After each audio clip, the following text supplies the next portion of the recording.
Assalamualaikum warahmatullahi wabarakatuh. Selamat berjumpa kembali rekan-rekan sejawat ASN. Semoga selalu dalam kesehatan dan kebahagiaan. Baik, kita berjumpa lagi di video kita yang ketiga tentang cara menyusun SKP berdasarkan Permenpan RB nomor 6 tahun 2022 tentang pengelolaan kinerja pegawai ASN. Di video sebelumnya, kita sudah sampai bagaimana SKP JPT itu kita susun. Nah, berikutnya adalah kemudian kita membuat lampiran SKP. Lampiran SKP ini berisi tentang apa saja?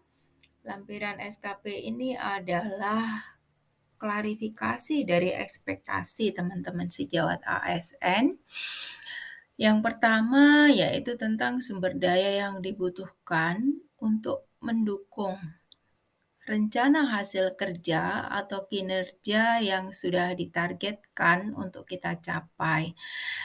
Sumber daya yang dibutuhkan ini bisa terdiri dari SDM-nya, kemudian anggarannya, peralatan kerja, kemudian pendampingan, dan juga mungkin itu sarpras atau sarana prasarana.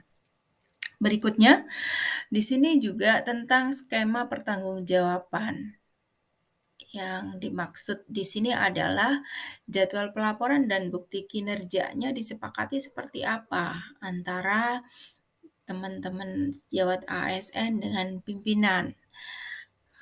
Jadi di sini antara yang punya rencana hasil kerja dengan atasan, ada dialog bagaimana skema pertanggungjawaban dari kinerja yang dicapai tersebut dilakukan. Berikutnya adalah konsekuensi atas pencapaian kinerja. Konsekuensi ini bisa positif atau negatif.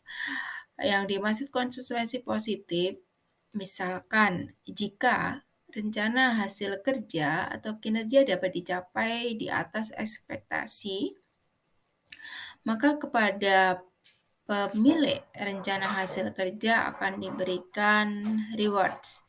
Rewards ini contohnya misalkan pengembangan kompetensi manajerialnya, pengembangan kompetensi teknisnya, atau kemungkinan itu bisa dalam bentuk-bentuk yang lain. Berikutnya negatif, di sini disebutkan seandainya kinerja yang ditargetkan itu tidak mencapai atau di bawah ekspektasi, maka konsekuensi apa yang akan diterima oleh pegawai tersebut.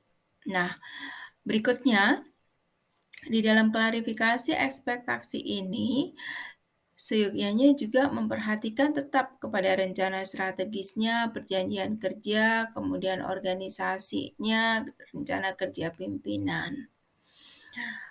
Kenapa? Karena dengan memperhatikan dokumen-dokumen ini, maka klarifikasi ekspektasi akan diberikan itu mendekati ideal yang dimiliki oleh pegawai, kemudian dukungan sumber dayanya juga rasional, sehingga akhirnya capaian kinerja akan bisa dicapai oleh pegawai tersebut.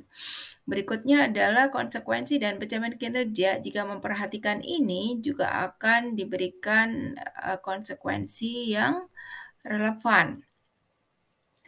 Berikutnya adalah memperhatikan juga prioritas dalam rangka pencapaian. Jadi, klarifikasi ekspektasi ini juga harus didialogkan. Prioritas dalam rangka pencapaian kinerja itu mana yang prioritas tinggi, misalkan di urutan pertama, kedua, ketiga, sampai dengan prioritas yang rendah. Ini berikutnya adalah contoh dari lampiran SKP. Jadi seperti ini ya teman-teman ASN sejawat. Baik, contoh di sini adalah contoh lampiran sasaran kinerja pegawai untuk jabatan fungsional bidang penyelia. Ini saya ambil ada di lampiran di Permen 46 tahun 2022 tentang pengelolaan, kinerja pegawai. Contoh dukungan sumber daya yang diperlukan oleh seorang bidan penyelia. Yang pertama, dukungan sumber daya sebagai tenaga administratif sehingga bidan fokus dalam memberikan pelayanan. Kemudian, ini adalah bentuknya dari dukungan SDM. Contoh berikutnya di peralatan, yaitu kendaraan operasional untuk bidan desa sehingga jangkauan pelayanan menjadi lebih luas. Yang ketiga, pelatihan untuk penggunaan aplikasi cantik sehingga updating data ibu hamil menjadi lebih valid dan terkini. Ini 3 contoh dukungan sumber daya yang didialogkan dengan pimpinan sehingga target dari fungsional bidan penyelia tersebut dapat tercapai setidaknya sesuai dengan ekspektasi.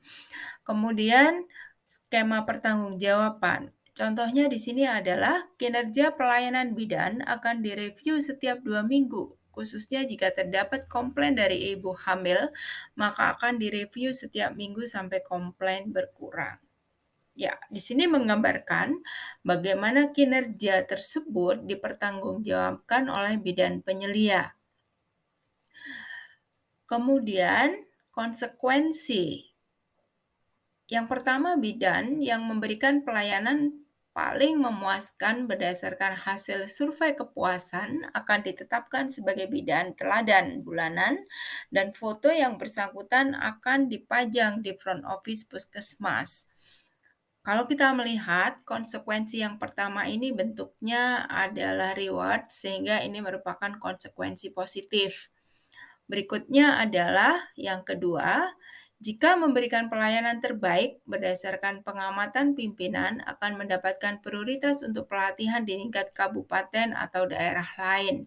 Ini juga konsekuensi positif karena pada saat bidan penyelia ini memberikan pelayanan dengan ekspektasi terbaik, maka dia akan diberikan pengembangan kompetensi teknis dengan pelatihan di tingkat kabupaten atau daerah lain. Kemudian di bawahnya ada tempat, tanggal, bulan, tahun ditetapkan, bertanda tangan pejabat penilai kinerjanya, dan kemudian berikutnya pegawai yang dinilai. Ini adalah contoh lampiran SKP. Nah, kalau kemudian di jabatan pimpinan tinggi seperti di video yang kedua, bagaimanakah? Kita akan lanjutkan secara teknis di lembar spreadsheet Excel. Baik, kita lanjutkan berikutnya ke video keempat. Teman-teman sejawat ASN, kita lanjut ke teknisnya. Saya akhiri di video yang ketiga ini. Wassalamualaikum warahmatullahi wabarakatuh. Semoga selalu dalam kebahagiaan. Be yourself, be confident, dare to be different.